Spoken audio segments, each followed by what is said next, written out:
Welcome to कहानी की दुनिया। श्रावण मध्य पंचमीला नागपंचमी साजरी केली जाते.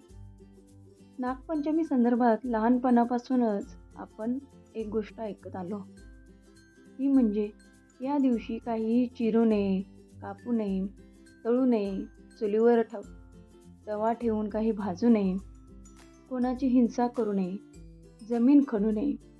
पावसाळ्यात ही ठिकाणे नाग, साप यांची विश्रांती स्थाने असतात. अनावधानाने आपल्याकडून त्यांना इजा होऊ नये म्हणून सावधगिरी बाळगण्याच्या दृष्टीने हा नियम आखला आहे. ही सावधगिरी पावसाळा संपेपर्यंत बाळगायची असते.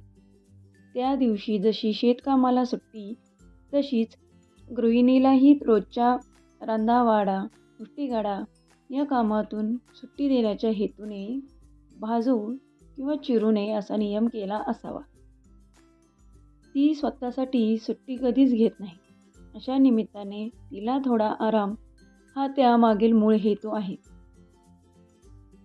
त्याबद्दलची ही एक छानशी गोष्ट.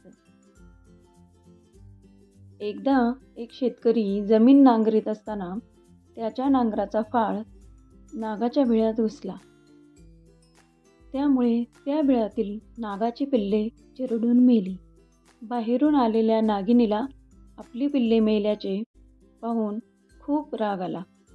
त्या रागाच्या भरात तिने शेतकऱ्याला त्याच्या बायको मुलांसह दंश करून मारले.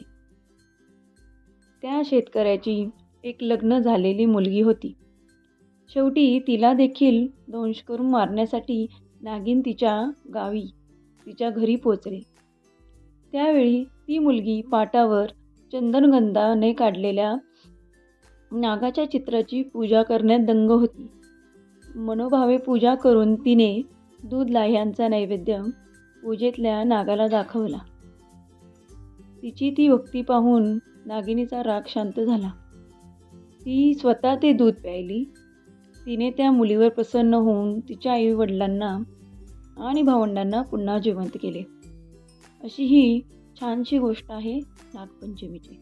Thank you for watching. Like, share and subscribe to कहानी की दुनिया.